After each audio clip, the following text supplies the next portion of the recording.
Amanda Mercer could control a boardroom with one look. What she couldn't control was the woman who caught her bleeding, took her wrist, and told her exactly what to do. This is an original 5-episode story. Any resemblance to real people, places, or events is purely coincidental. Sophia Bennett had been in the building exactly 3 days and already hated the lobby. Not because it was ugly. It was stunning, in the cold, deliberate way wealth often was when it wanted to be taken seriously. 30 feet of glass. Pale stone polished until the floor reflected shoes, light, and status with equal honesty. Black steel. Soft gold accents. Quiet, so expensive it felt curated. No, Sophia hated the lobby because it made everyone move like they were being watched. Maybe they were. She crossed it at 7:24 with a visitor badge clipped neatly at her waist, a slim leather portfolio under one arm, and coffee that was already disappointing in one hand. A man in a navy suit cut in front of a receptionist without apologizing. Someone else nearly dropped a folder, trying to get to the private elevators before they opened. 2 assistants stood by a marble column speaking in low voices that stopped the second someone important passed. Corporate gravity, Sophia thought. Not unusual. Just irritating. She had worked in enough high-pressure environments to recognize the signs quickly. People over-explaining, undersleeping, overdressing, and treating ordinary logistics like military response. Buildings like this always ran on the same fuel, money, urgency, and fear dressed as professionalism. Still deciding if we're worth the trouble? Sophia glanced over. The receptionist from the first day, Mara, quick smile, smart eyes, was watching her from behind the desk. Sophia lifted her coffee. Still deciding if this is legally coffee. Mara laughed under her breath. Bold thing to say in this lobby before 8. I'm new, Sophia said. I can still make mistakes. Mara leaned in slightly. You'll fit in faster if you pretend everything here is excellent. Sophia looked around once at the stone, the light, the tension, the 2 careful movements of people crossing the lobby. I don't think pretending is the skill set they brought me in for. That got a second, fuller laugh out of Mara. Sophia liked her immediately. She was about to head toward the elevators when the atmosphere in the room changed. Not dramatically, just enough for someone observant to feel the shift. A conversation near the far wall cut off. A man in legal straightened. One of the assistants stepped back without seeming to realize she had done it. Mara's eyes flicked toward the front doors. Speak of the devil. Sophia turned. Amanda Mercer came through the glass doors in a charcoal coat over cream silk and moved through the lobby like the building had been designed around the exact angle of her walk. She was not loud. She didn't need to be. Everything about her was controlled down to the millimeter. Golden blonde hair in a polished sweep at her jaw, posture perfect without looking rehearsed, phone in one hand, attention already 6 moves ahead of the room she was physically in. People did not stare at her. They adjusted to her. That was more interesting. Sophia watched Amanda pause, only once to say something to a man from finance. Not much. Just one sentence, low and precise. Whatever it was, it made him go pale in a way that suggested he'd just been reminded of both his job title and his mortality. Amanda kept moving. She never looked toward reception. Never looked toward Sophia. And yet the entire lobby still seemed to bend around her until the private elevator doors closed and took her upstairs. Sophia was aware, a second too late, that Mara was watching her watch Amanda. So, Mara said, careful and casual in the way people get when they already know more than they should. That's Amanda. Sophia looked back at her. I figured. Mara's mouth curved. Everybody does.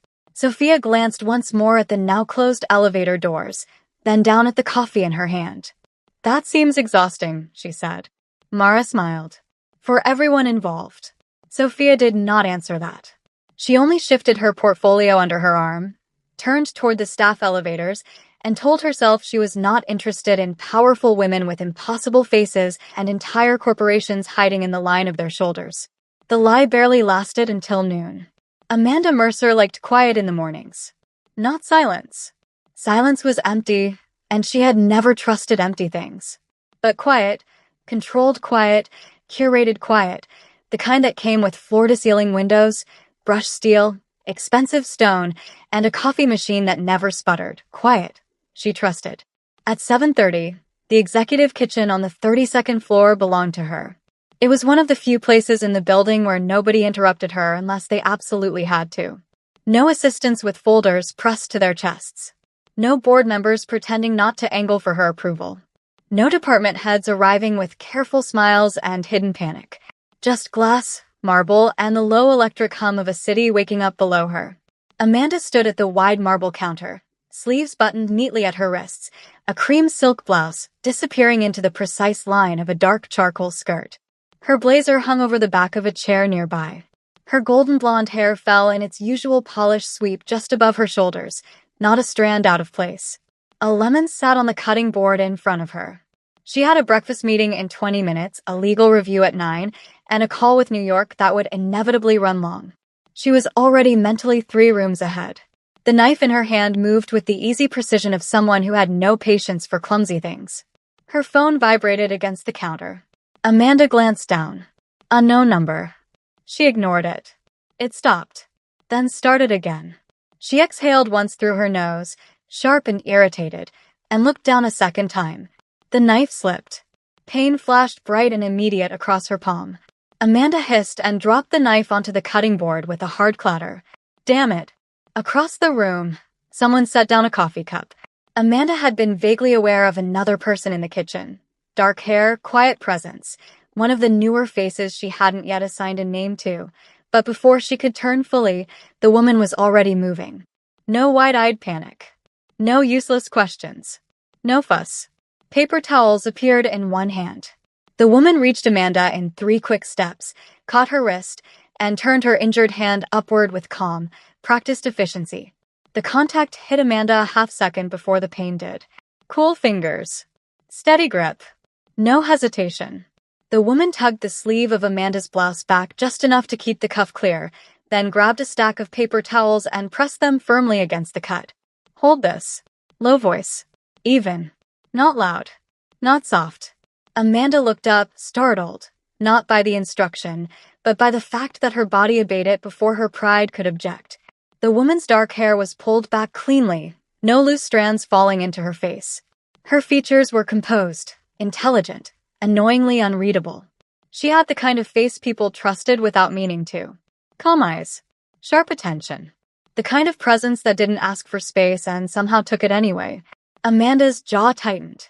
I'm aware of how pressure works. A flicker passed through the woman's eyes. Not offense. Something closer to dry amusement. I'm sure you are. She crossed to the wall cabinet, brought down the first aid kit, and returned without hurry. That was the irritating part. She moved fast, but never looked rushed. Amanda kept the paper towels pressed to her palm, watching her with narrowed eyes. The woman peeled the blood-soaked layers back, checked the cut, then glanced up once. You're good. It's not deep. I know. Of course you do. Amanda almost snapped at that. Almost.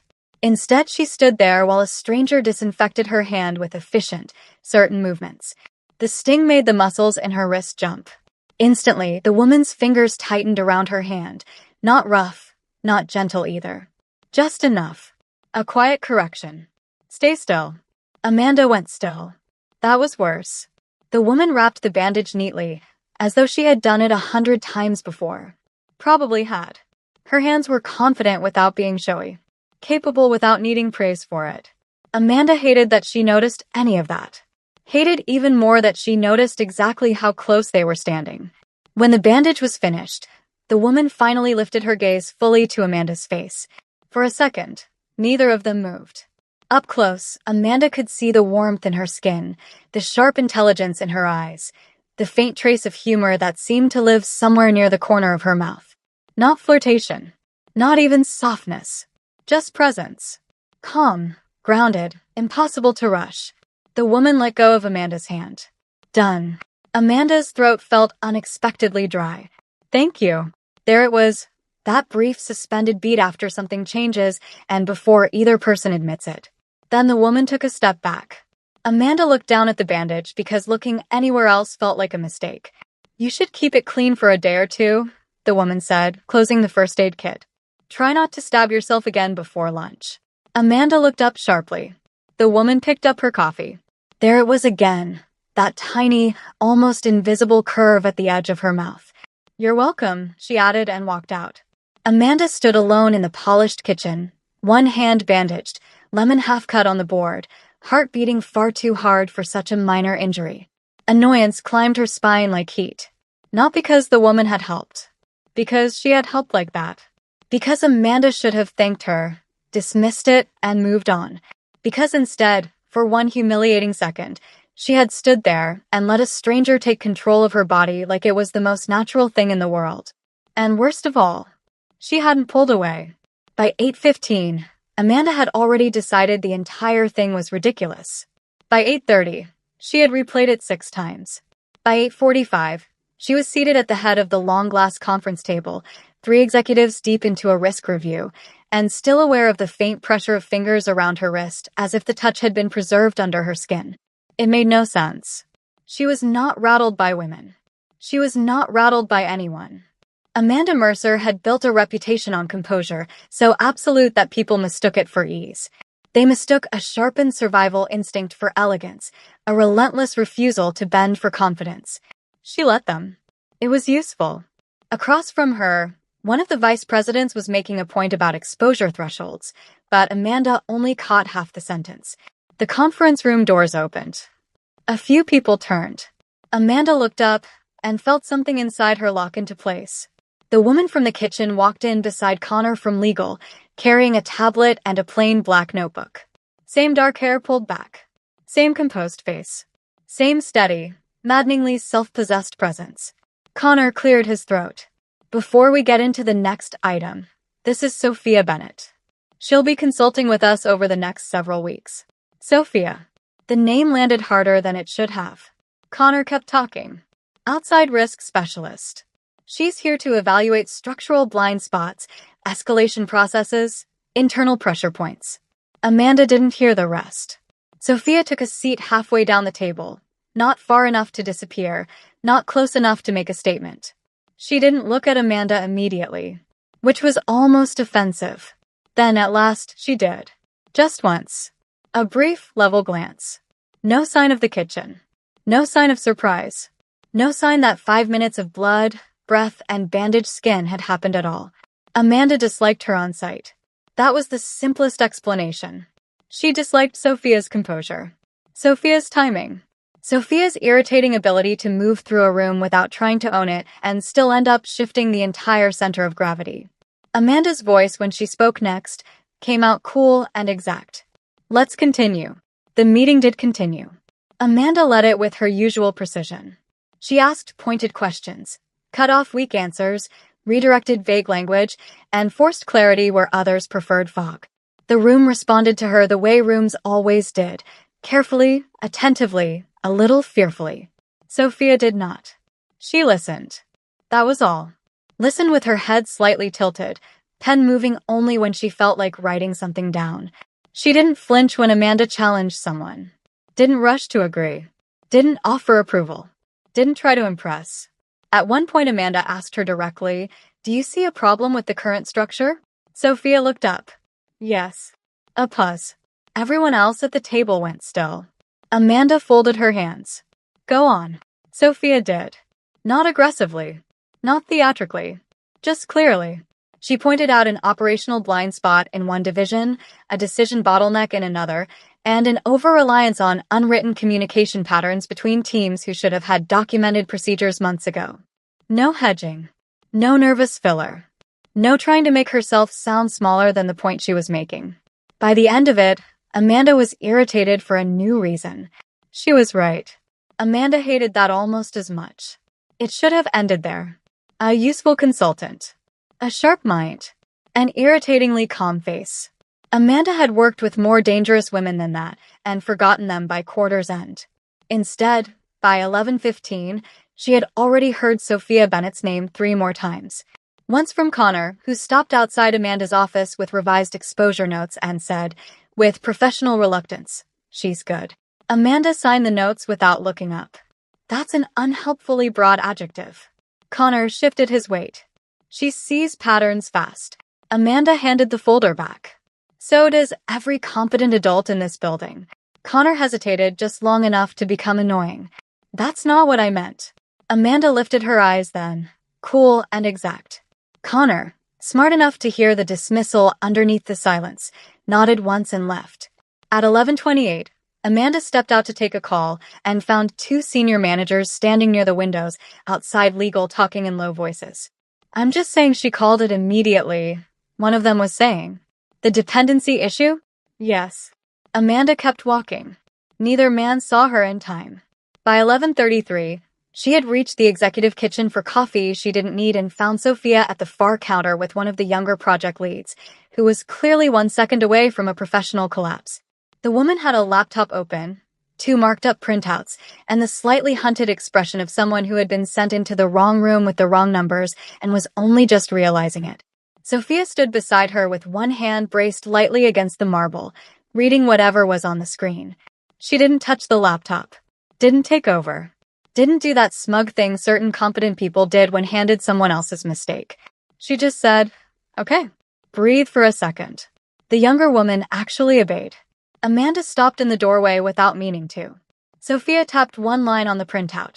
"This is recoverable." "It doesn't feel recoverable." "That's because you're looking at it like a disaster instead of a correction." The woman laughed nervously. "That sounds like consultant language." "It's not." Sofia straightened slightly. Consultant language would be something useless like "let's revisit the framework." The woman laughed for real this time. Amanda hated that she liked the line. Sofia took the pen from beside the laptop, circled two numbers, drew one quick arrow between them, and said, "There. Fix that, own it early, and don't make the mistake of trying to sound calmer than you are."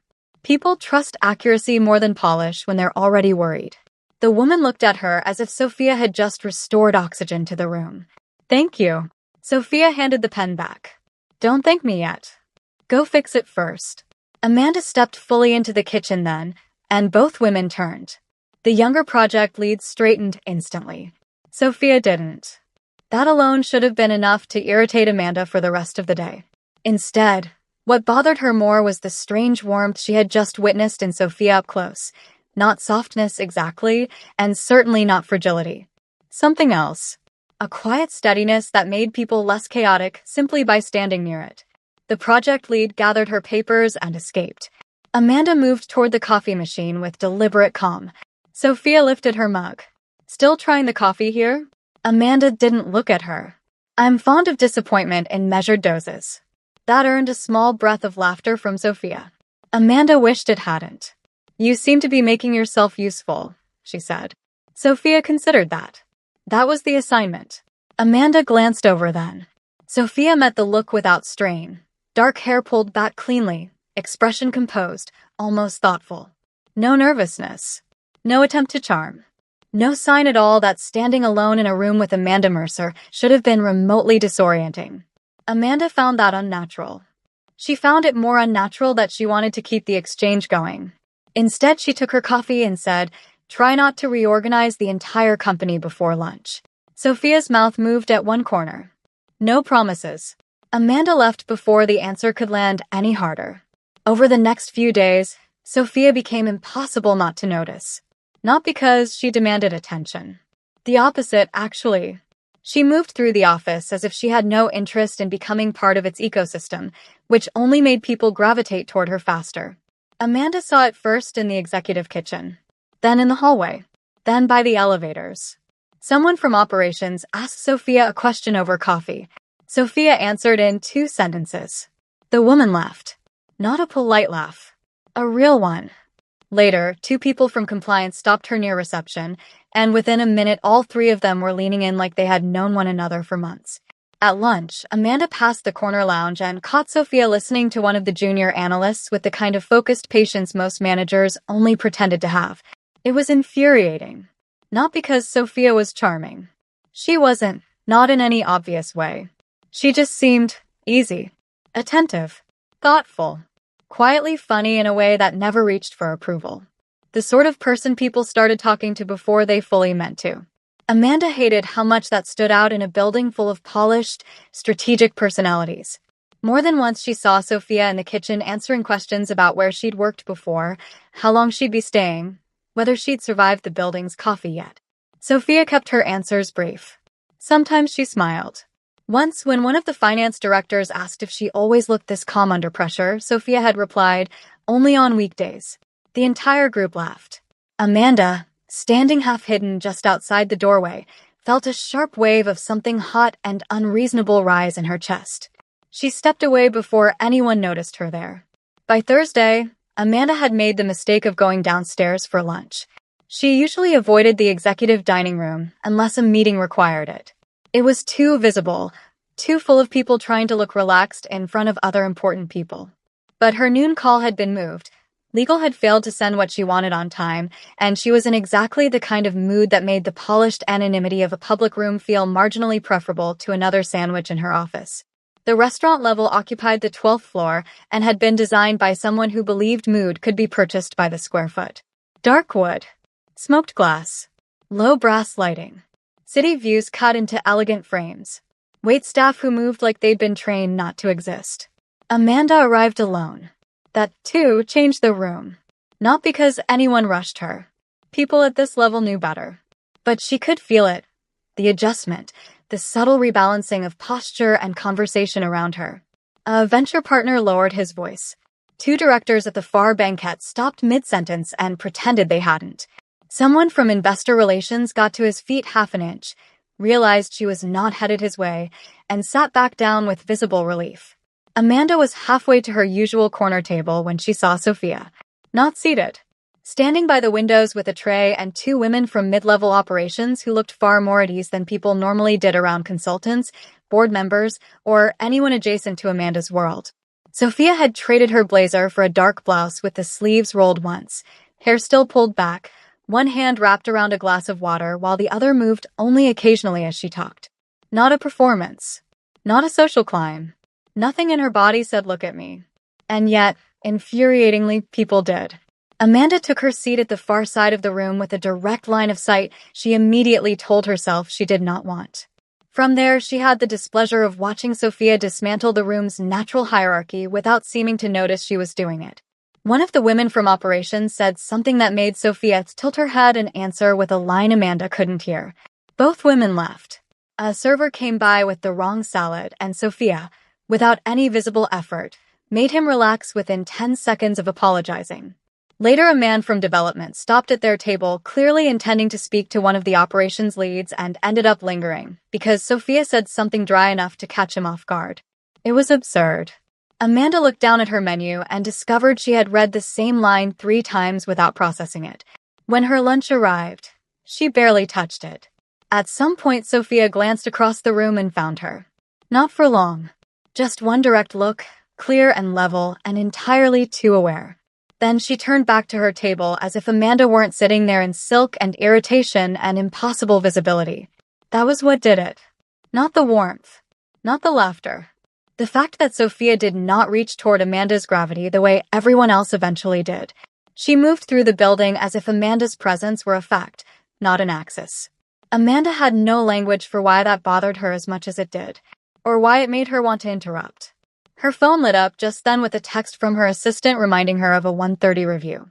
Amanda set down her napkin, rose, and crossed half the room before realizing, with instant annoyance, that her path would take her straight past Sofia's table. She considered changing course. Didn't. As she drew near, one of the operations women looked up and nearly inhaled her own spine. "Miss Mercer." Amanda gave a brief nod. Sofia, seated now and finishing her water, looked up more slowly. Her expression didn't change. Amanda said, "I trust lunch has not completely destroyed productivity." One of the women smiled too quickly. Sofia answered first. "We're all hanging on by a thread." Amanda's eyes narrowed the slightest bit. "That sounds below standard." Sofia set down her glass. "Then it's a good thing I'm not the one setting the standard." The line was mild. The look beneath it wasn't. Amanda let the silence stretch one beat longer than necessary, then said, "Enjoy the rest of your lunch." She walked away before anyone could answer. Behind her, she heard one of the women exhale. Then, low and dry enough that Amanda knew exactly who had said it, "I'm starting to understand the coffee." That got a soft burst of laughter from the table. Amanda did not turn around. She did, however, think about that line in the elevator all the way back upstairs. "And if you're still here with me, Take a second to like and subscribe. Stories like this only reach more people when YouTube sees real engagement. And tell me in the comments where you're listening from and what moment has gotten under your skin the most so far. That evening at 6:30, she found Sofia alone by the espresso machine. Of course, the kitchen lights were softer at that hour, the skyline beyond the windows fading into blue and gold. Amanda crossed the room for water she didn't particularly want. Sofia glanced over. Hand okay? Amanda unscrewed the cap from the bottle. It's fine. Good. Silence settled. Amanda should have left. Instead, she said, You seem to be settling in quickly. Sofia took a sip of coffee. Is that a problem? Amanda turned to face her fully. That depends. Amanda's eyes narrowed. Whether you're here to observe or to socialize. Sofia watched her for a beat too long. Then, mildly, You always this dramatic before coffee? Amanda stared at her. Sofia's expression remained perfectly calm. That dry flicker of humor was back. Amanda set the water bottle down harder than necessary. I'm not dramatic. No. Sofia lifted a brow. Could have fooled me. Amanda actually laughed once. It came out with no warmth in it at all. Be careful, Sofia. There was a tiny pause after her name. Sofia noticed it. Obviously. You say my name like it personally offended you. Amanda's fingers tightened around the edge of the counter. Something about Sofia's voice, low, steady, unhurried, made every exchange feel more intimate than it should have. That would require you to matter personally, Amanda said. Sofia nodded as if considering that. Amanda hated that sound. Hated how calm it was. Hated how much it made her want to provoke a bigger reaction, and how impossible that seemed to be. When Sofia turned back to the machine, Amanda realized, with immediate disgust, that she was looking at her hands again. Long fingers. Clean movements. No wasted motion. The same hands that had wrapped her palm and held her wrist and left her lying awake half the night for reasons she refused to name. Amanda straightened. Good night. Sofia glanced back over her shoulder. You can stop glaring, she said. I'm not going anywhere. Amanda left without answering. She slept badly. That became the pattern. Not every night. Just enough to irritate her. She'd lie in the perfect dark of her bedroom, the city muted beyond the glass, sheets cool against her legs, one arm thrown over her waist, and suddenly remember the exact tone of Sofia's voice saying, Hold this. Or the pressure of her fingers. Or the maddeningly calm look in her eyes after Amanda had snapped at her. Or the absurd way half the office already seemed comfortable around her. Amanda did not like thinking about what made Sofia different. She liked it even less that her body seemed to have its own opinion. She hated how her body responds every time Sofia looks at her. She hates that confident, bossy touch, and she hates that she wanted it so badly. Her whole body still aches with the memory of it, and it's all she can think about. The first time that thought hit her cleanly, fully, undeniably, Amanda sat straight up in bed and turned on the lamp as if light itself might kill it. It didn't. The thought remained.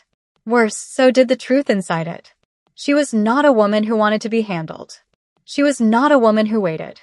She was not a woman who followed. In business, she led. In relationships, she chose. In bed, she set the pace, the terms, the ending. That was how her life worked. That was how it had always worked. And now one dark-haired consultant with steady hands and a low voice had turned her inside out over a minor